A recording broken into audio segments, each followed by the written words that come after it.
Evening we have our Tasmanian Life Talk, which is one of the highlights of the THRA calendar. And it's where we invite a significant Tasmanian to talk about their life. This evening we have Helene Chung, who is a pioneer journalist.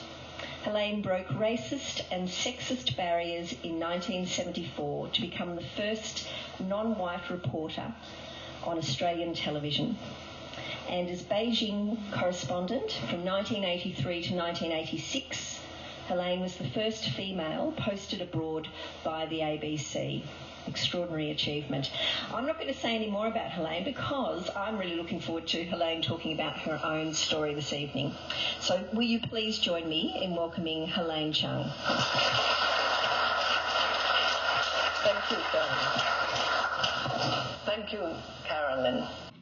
Good evening, ladies and gentlemen.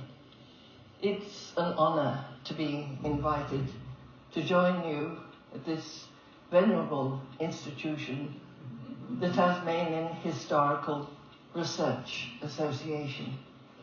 I'm just a Ching Chong China girl, raised over a family fruit shop, with no list of peer-reviewed papers.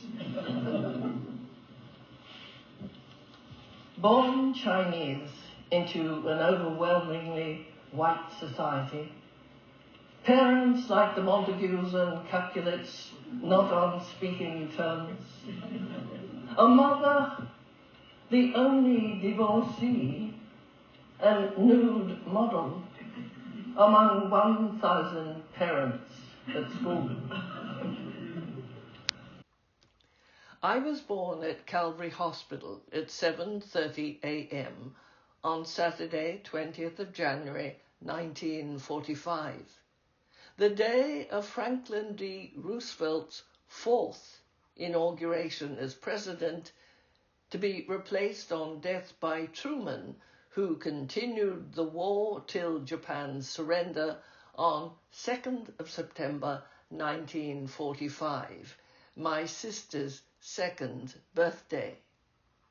Oblivious to the world, I began sucking within seconds, and by 6 months assumed the size of a sumo wrestler. I weighed 6 pounds at birth, never cried, and was potty trained by 7 months. My sister's Chinese-derived name was spelt Lehene, unlike its pronunciation, Helene. My anglicised French name, Helene, is an anagram. So we began life with names almost no one could pronounce. My address changed 10 times in my first quarter century, from Chung Sing & Co. at 99 Liverpool Street, opposite Myer today, to Henry & Co., a block up at 139 Liverpool Street near Murray, within a year of my birth.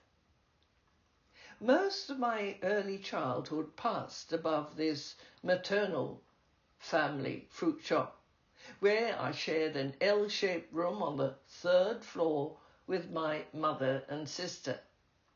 When relatives moved out, we occupied the whole floor. Sun streamed through a northern window onto tomato cases filled with penguin paperbacks and prints of Picasso and Miro on the walls. As a small child, I slept with my mother in her big bed, while Helene had her own single bed. Here we were introduced to the big, bad Banksia men and other stories I still treasure. The wireless played classical music until 5 o'clock, when Uncle Mac and the Argonauts began.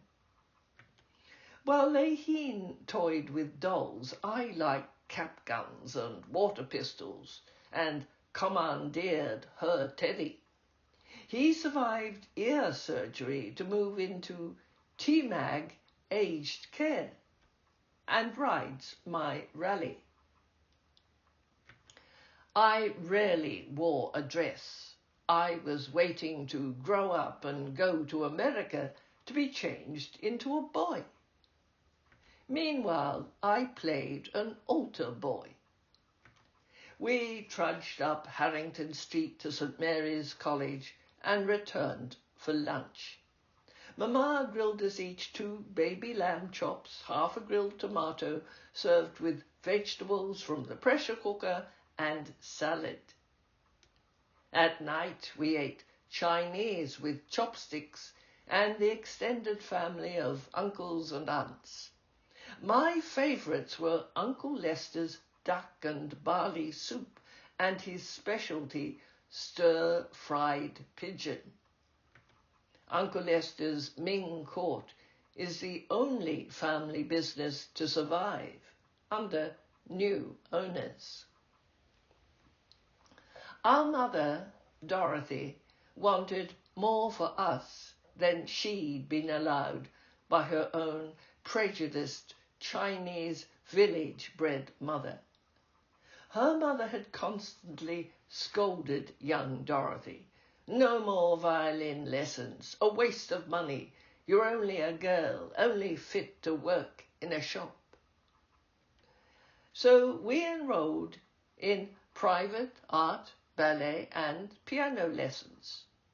She told us, get an education, make yourself independent. Don't be like me having to ask for money, only fit to work in a shop. But she never exerted pressure. I failed science. I never got Hannibal over the Alps, hopeless at sport. Only if I liked a teacher or subject did I bother. When I was 7, Mama excused us from school to take us to the Theatre Royal's A Midsummer's Night Dream. That sparked my love of the stage. When drama teacher Claire Mitchell entered our grade 4 class, she became my favourite teacher. I began private lessons with her. Life became filled with miming, reciting poems, Eisteddfods, rehearsals, acting and directing. My winning production starring Robin Trethewey in my last year, 1962, and captain of the winning house, Anne St. Ledger. This Careers Week clipping doesn't reflect any career choice. Nor does this clipping of winning a radio prize in a speaking competition. I didn't know what I wanted to do when I left school at the end of 62. I'm sorry I once threw that radio at Beijing and missed. Mine would prove an unplanned life, organic, growing from the environment in which I found myself. It would involve a lot of luck, and when repeatedly knocked down, getting up and starting again, not worrying about face, literally or figuratively. Claire Mitchell asked me to assist at her private studio, so I taught all ages from youngsters to adults, and combined this with completing my AMEB speech associate and working towards my licentiate. I also taught back at my old school, changing from green school uniform into white linen suit to front juniors from grades 3 to 6. I enrolled in only one subject towards first year arts, English. After a year, I left teaching to study full-time. I devoted most of my undergraduate years to the Old Nick Company. In my first uni review, Sin Till 8, I played a Datsun Bluebird in Mark Crook's used car yard to the tune of Puccini's Madam Butterfly. And a horny poet, Nancy Horsebush, with the line, "The flashing fire of your thighs." Decades later, I would be amused to read poet Gwen Harwood's letters to Vincent Buckley in Melbourne. I was played by a very sexy Chinese girl with a splendid figure. Bill pointed out to me that they could easily have played me as an old bag, and it was really most complimentary. Old Nick took me to 4 intervarsity festivals, including to Brisbane, where we were hurled brickbats from the hostile audience. On my role in Lysistrata in 66, Togatus panned, "The ease with which Miss Chung dons the manner of a hussy would earn money at Sydney RSL." My old Nick era ended with the winning production of Albee's The American Dream in the 66 Hobart Drama Festival. My producer's trophy has joined Teddy in T-Mag Aged Care.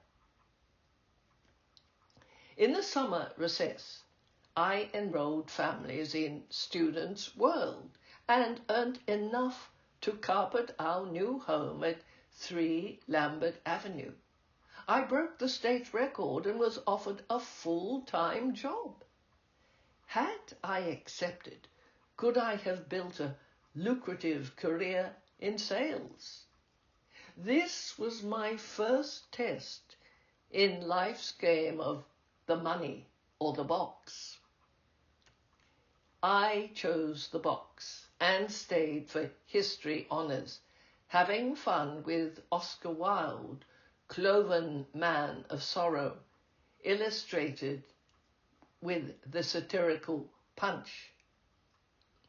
Still undecided, I began a master's titled Punch and Judaism, but Punch had insufficient on Judaism for a master's thesis, so staying with the Jews, I approached anti-Semitism as covered in British parliamentary debates. And this is when I spotted an advertisement for a job at the ABC. I don't remember the job, only the rejection slip. "Dear Sir, Madam, we regret to inform you your application was unsuccessful." The first of what would be 3 decades of rejection slips.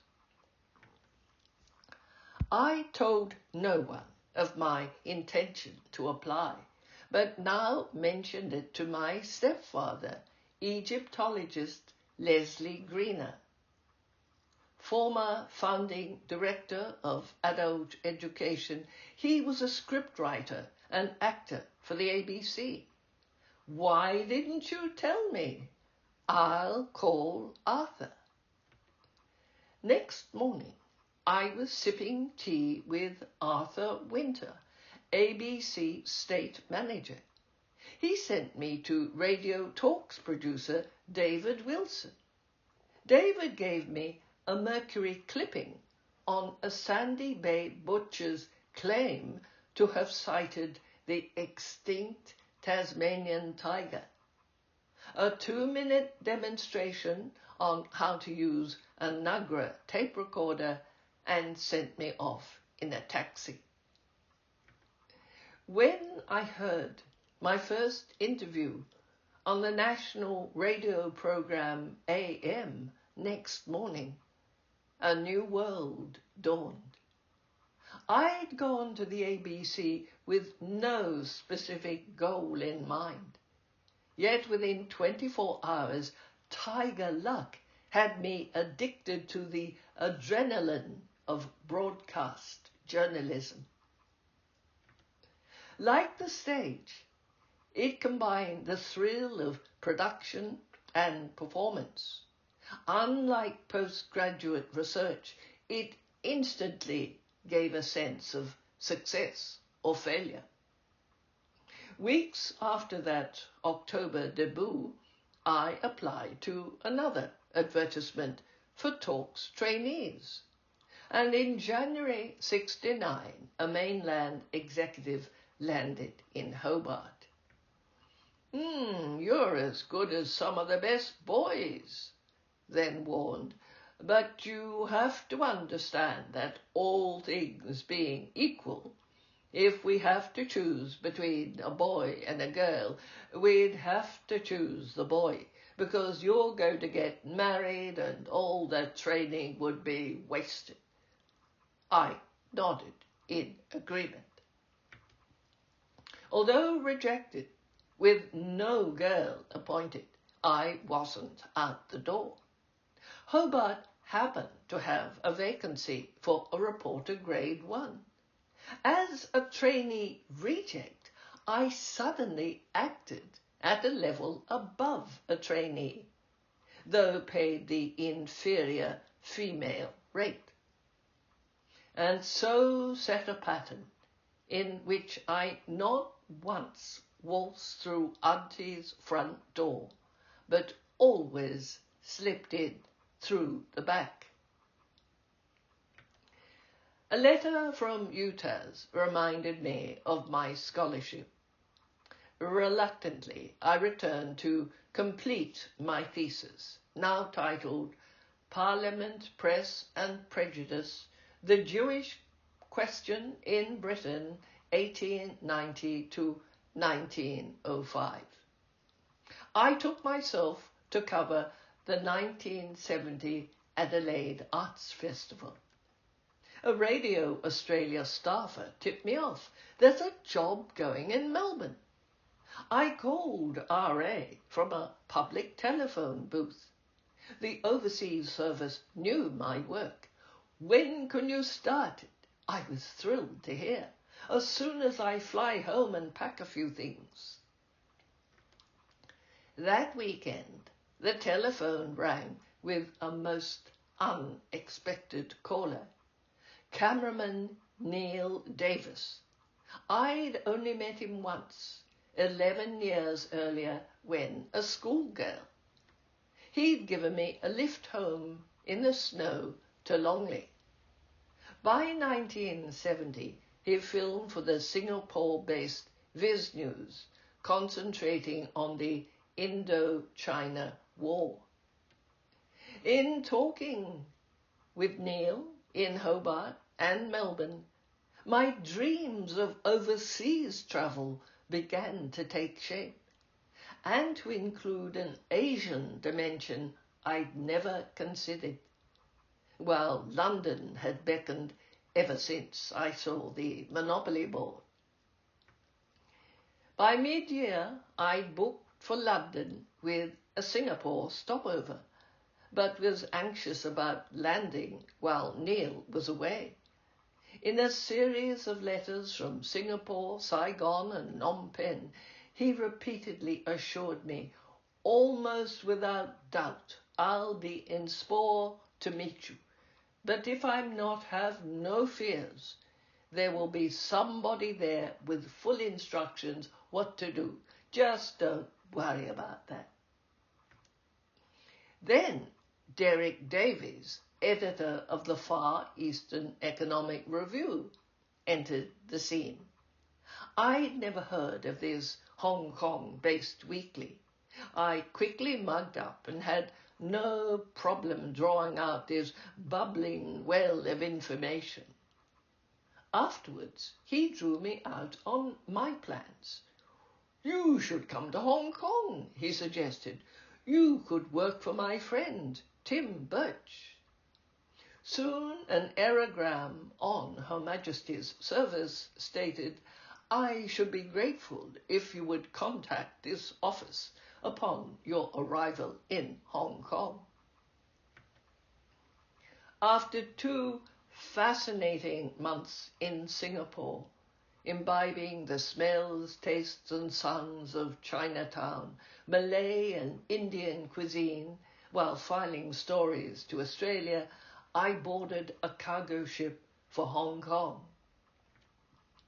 I docked on New Year's Eve 1970. I dialed a number to hear an Australian friend of a friend say, "Frank will collect you at 7. The American Frank ferried me across the glittering harbour to the Mandarin Hotel for group drinks. Then we moved on to the Hong Kong Yacht Club for dinner, followed by supper at the Foreign Correspondents Club at midnight, ending with breakfast at 5 a.m. with bowing, tailed waiters at the establishment Hong Kong Club. That first night proved a foretaste of the giddying social life I would lead in this materialist hub for the next 6 months.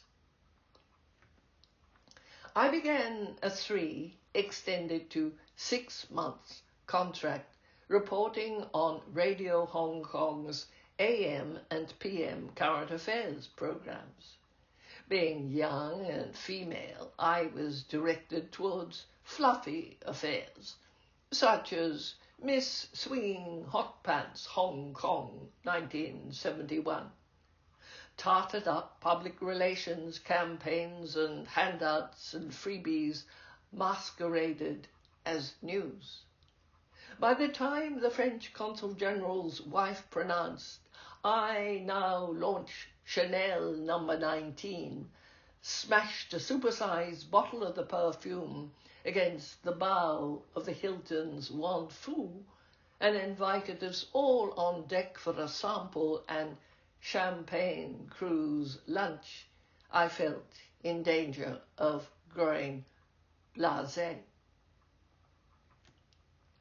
As the gateway to China, however, in that era of ping-pong diplomacy, Hong Kong received a series of historic missions en route to the People's Republic, and I covered 2.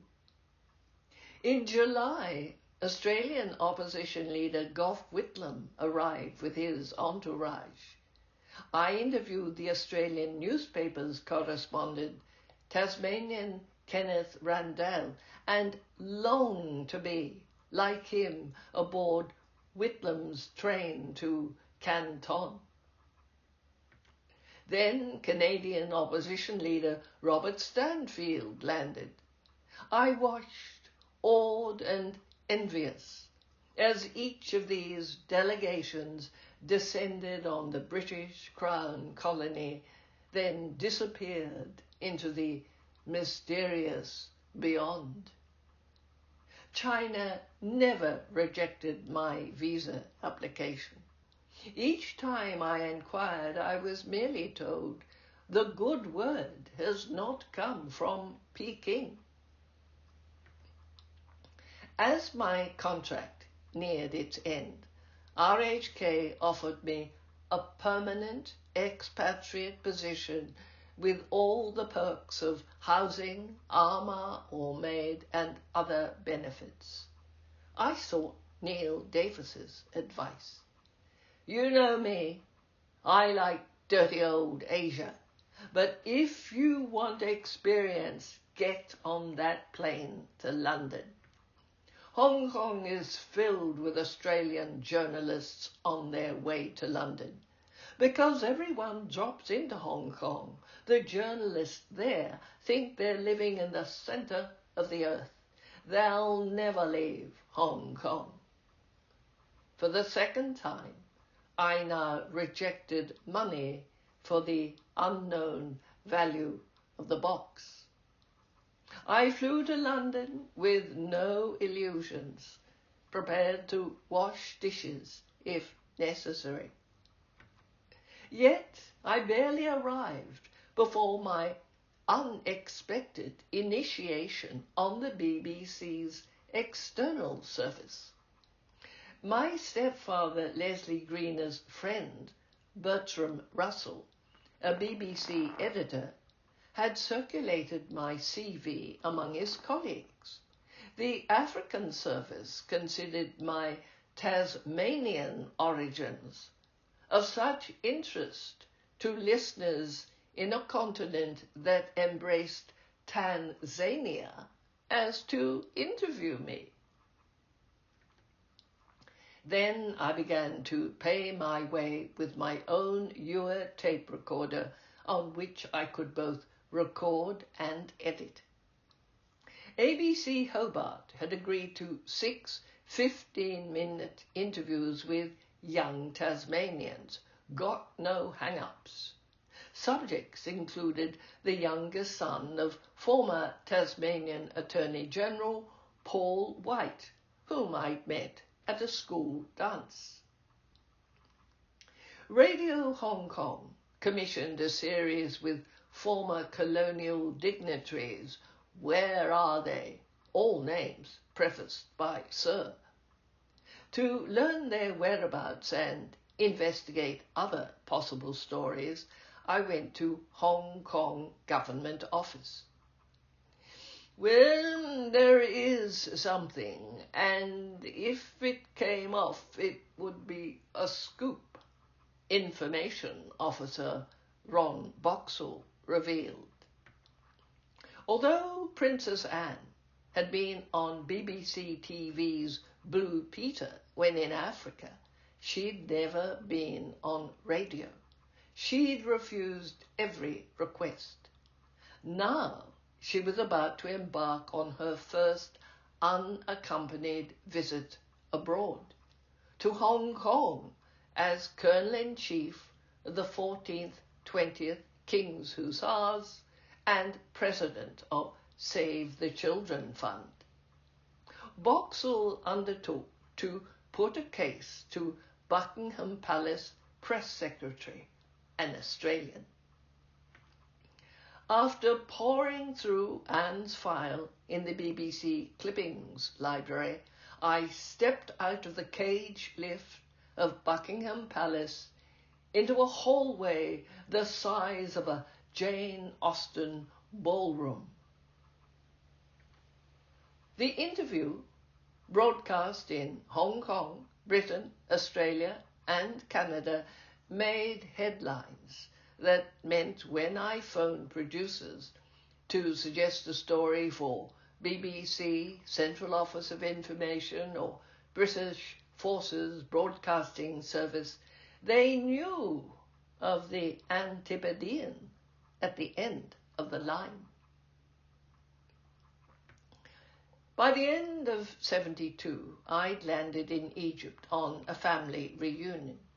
This shows Helene, our host, Ibrahim, me with my French boyfriend, Christian, Dorothy, Mrs. Ibrahim, Leslie, who'd worked as an Egyptological artist for decades, and Ibrahim Jr. After exploring some of the historic sites in Luxor and outside Cairo, I started work. I'd asked ABC London if they'd like feature stories, only to be told, what we really need is hard news. We don't have a stringer in Egypt. That unnerved me. But with help from Reuters, BBC, Egyptian journalists, and the Australian Embassy, I began. I negotiated bags of sawdust, walled up on the footpath, held a candle, stumbled up 6 flights of sawdust-strewn stairs to sit, anxious, as the censor, under his own flickering candle, read my typed sheets of tissue-thin Egyptian writing paper. Without his purple stamp of approval, I couldn't report. Egypt was then in a state of no war, no peace. In 67's Six-Day War, Israel captured the Gaza Strip and Sinai Peninsula. P&O liners no longer carried Australians from the Red Sea along the Suez Canal to Europe.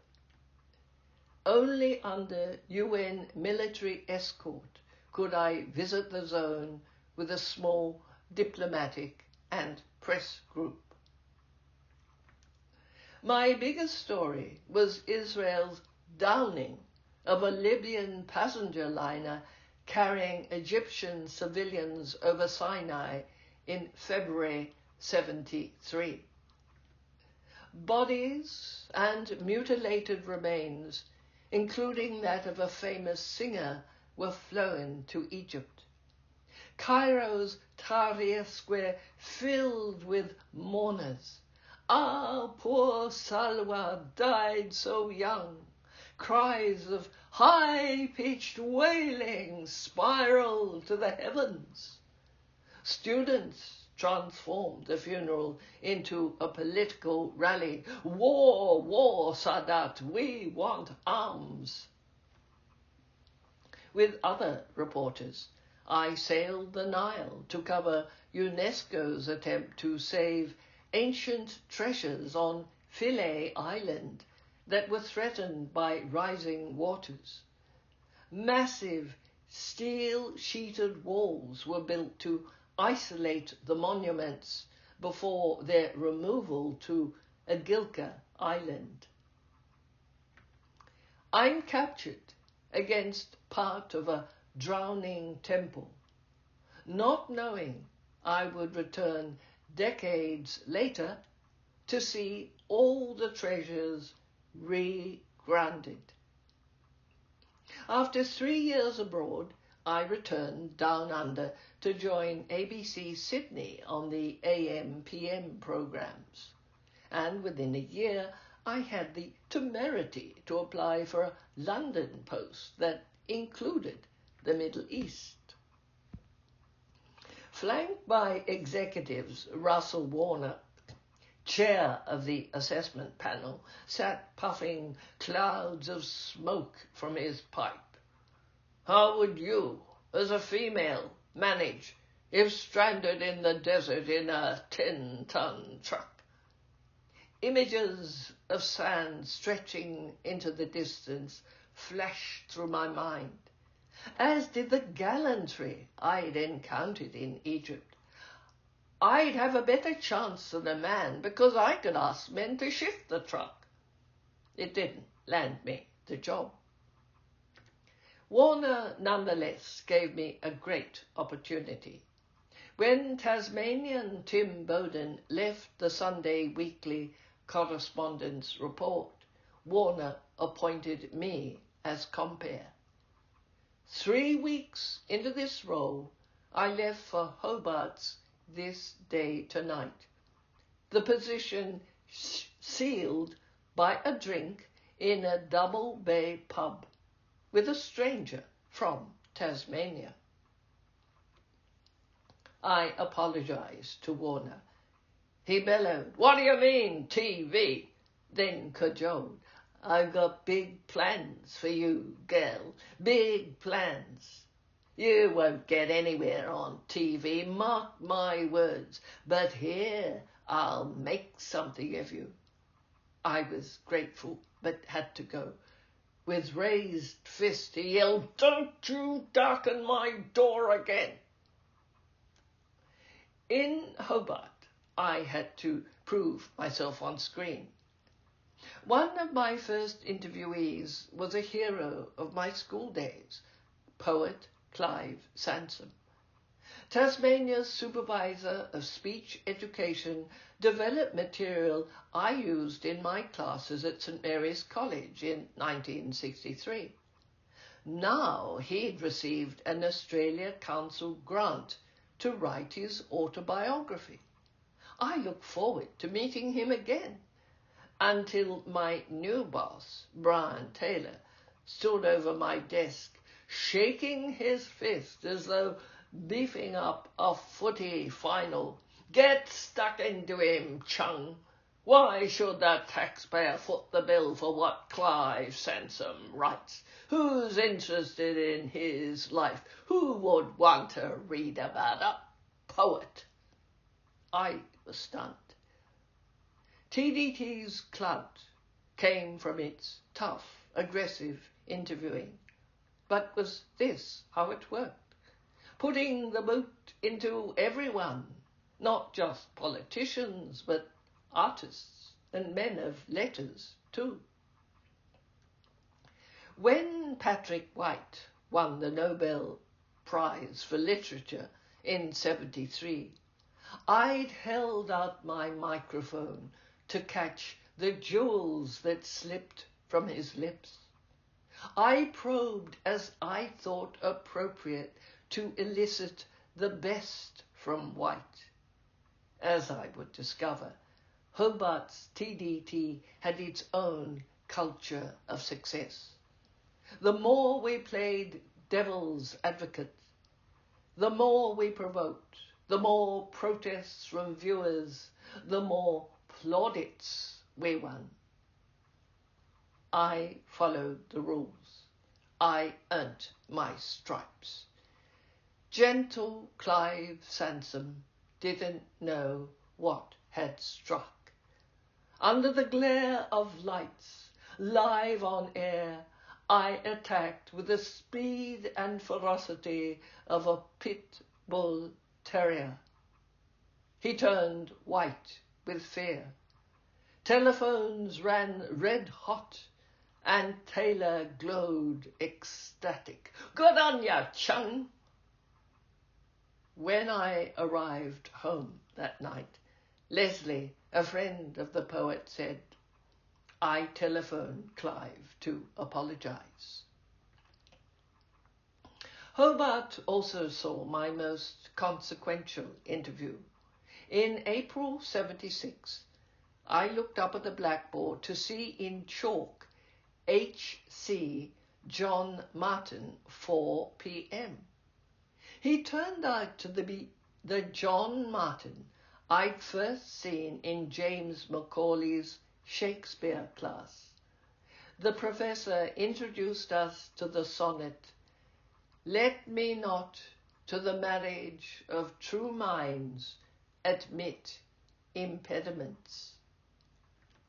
Having not seen each other since our honours class in '67, the now Geelong history lecturer and I instantly fell in love. He said he felt reborn.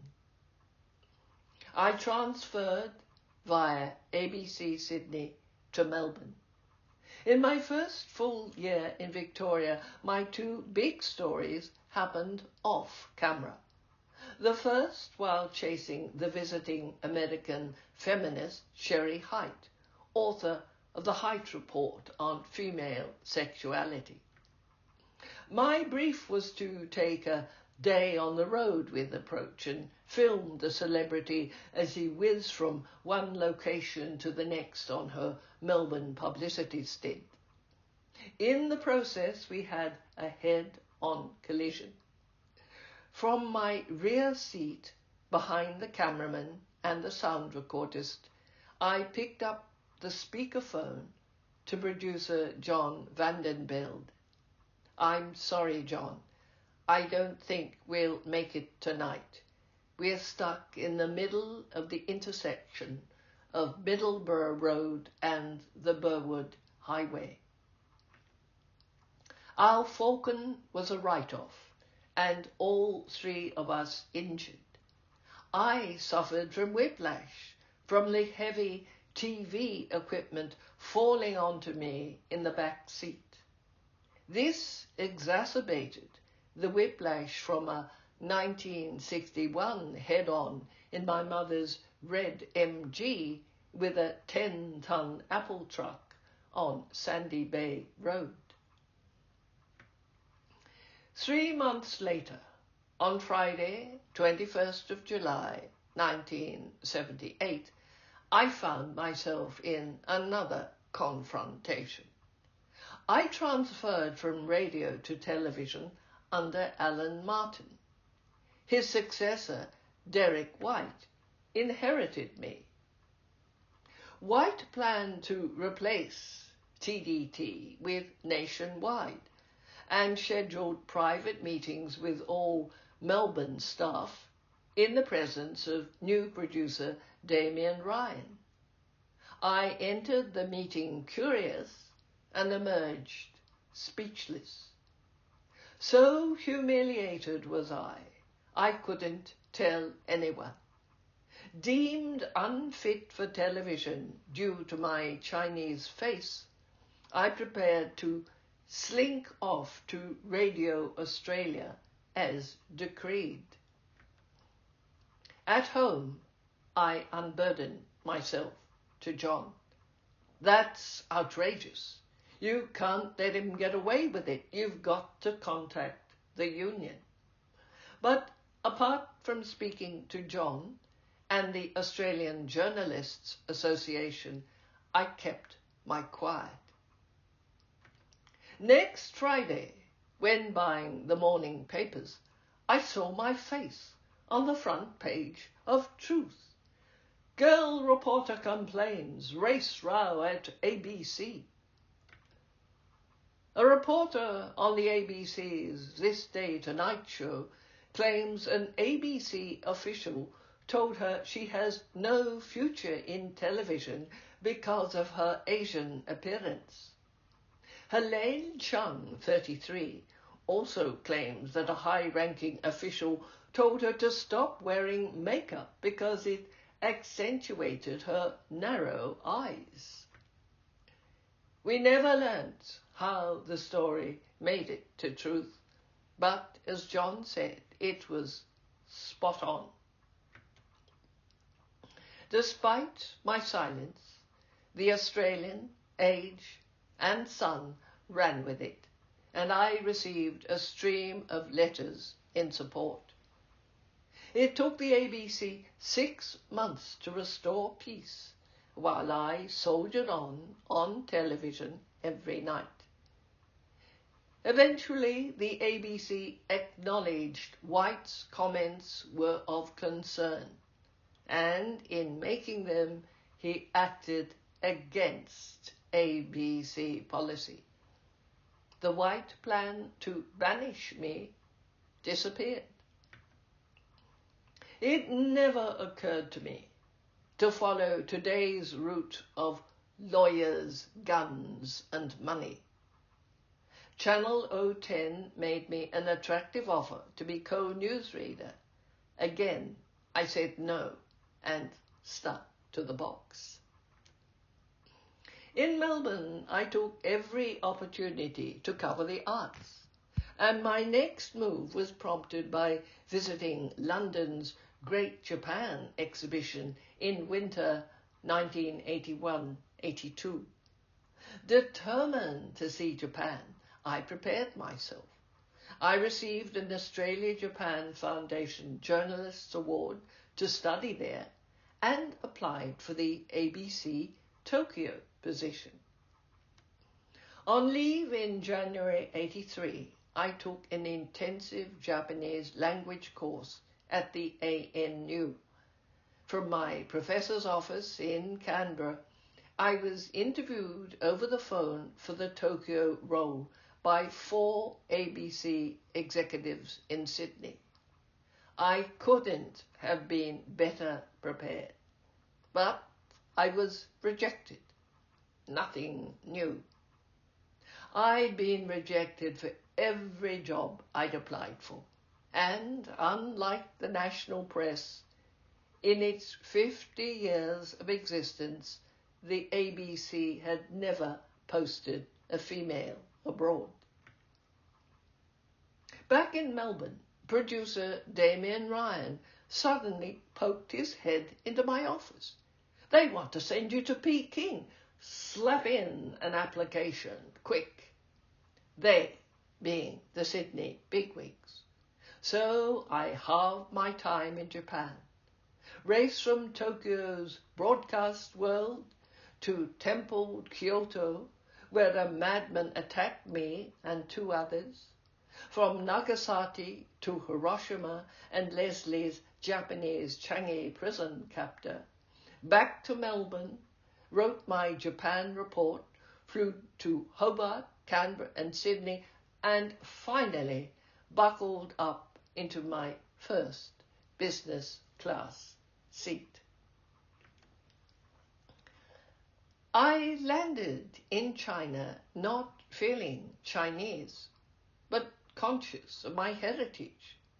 Yet my role as correspondent almost obliterated any identity I may have felt with the motherland of my ancestors.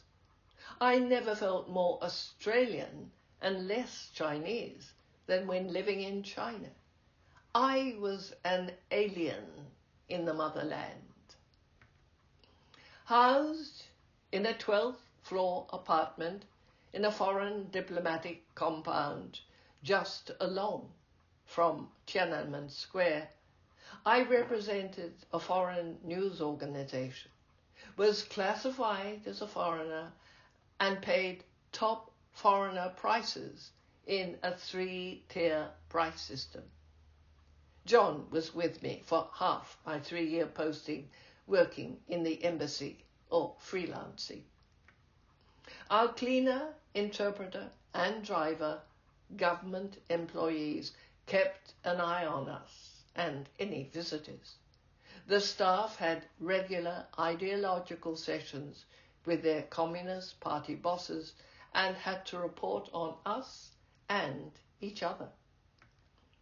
Armed guards stood at the gates, not so much to protect us, but to prevent the entry of unauthorized Chinese who could be contaminated by Western notions of free speech and democracy. Chinese had to identify themselves and have good reason to visit. If I went to a Chinese home, guards took note. Any Chinese with more than cursory contact with a foreign correspondent risked a police check or, at worst, imprisonment for passing on so-called state secrets. There were no telephone directories, and a telephone number could be a state secret. Tianjin, Melbourne's sister city, was so backward in 1984, 2 Tasmanians couldn't even have a duck dinner. When they went to the Tianjin duck restaurant, they caused such a commotion they had to leave. Diners stood atop chairs and tables to gape. It was as though the pair had entered on a camel. Even when we retreated to the car to change our film, locals crowded around, pondering the strange sight. John wasn't the problem, obviously a Westerner. But in that era of mousesuits, when makeup was reserved for the stage, what could I be? A rich overseas Chinese? A film star? An actor? Or the mistress of a high official? Today I'm lost in the crowd. China was desperately poor. Cabbages almost the only vegetable available in Peking's winter. People dreamt of the 4 things that go round: a bicycle, a watch, a fan, and a sewing machine. By the end of my posting, they aspired to the 4 big things: a cassette player, a refrigerator, a washing machine, and a TV. From my China posting, I went straight to Deakin University on a fellowship to write Shouting from China, followed by a new edition after I returned to cover the democracy demonstrations.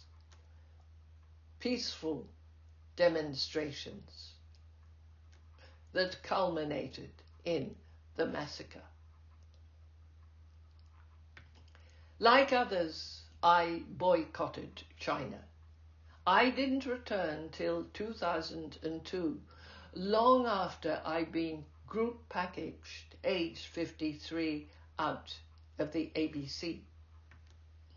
In new capitalist China, this family had already attained the 4 luxuries lusted over by others: their own apartment, a car, private education and health, and travel in China and overseas. Following China's change from grinding poverty to glitzy prosperity has been enthralling. I was going there every year till COVID, yet I'm disappointed. Paramount leader Deng Xiaoping, visionary and murderer. Prime Minister Zhao Ziyang, who died under house arrest for being too lenient towards students, and Communist Party chief Hu Yaobang, whose tolerance to protests led to his sacking, and whose death gave rise to the protest movement of 1989, were none of them liberals. But under Xi Jinping of today, the limited freedoms of the 1980s have gone. Of everyone I've encountered in China, the one I most admire is dissident Liu Xiaobo. He'd been on hunger strike in Tiananmen Square on the night of the massacre, but was out of prison and watching the World Cup in 2002. His freedom proved short-lived. He was imprisoned again for suggesting a Chinese Democracy Party. While inside, he was awarded the 2010 Nobel Peace Prize. In 2017, when diagnosed with liver cancer, he was granted medical parole but died in hospital under armed guard. So what do I do when I'm not reading and writing and socializing? I awake each morning surprised and grateful to be alive. I practice what physiotherapists call exercises for the aging body, including my indoor heated pool swimming. It took 4 years to build and realizes a 4 decades dream. Well, I think we're very pleased that you've come back and that you have given us your time and told your wonderful story this evening. Thank you very much. Please join me in thanking Helene Chung.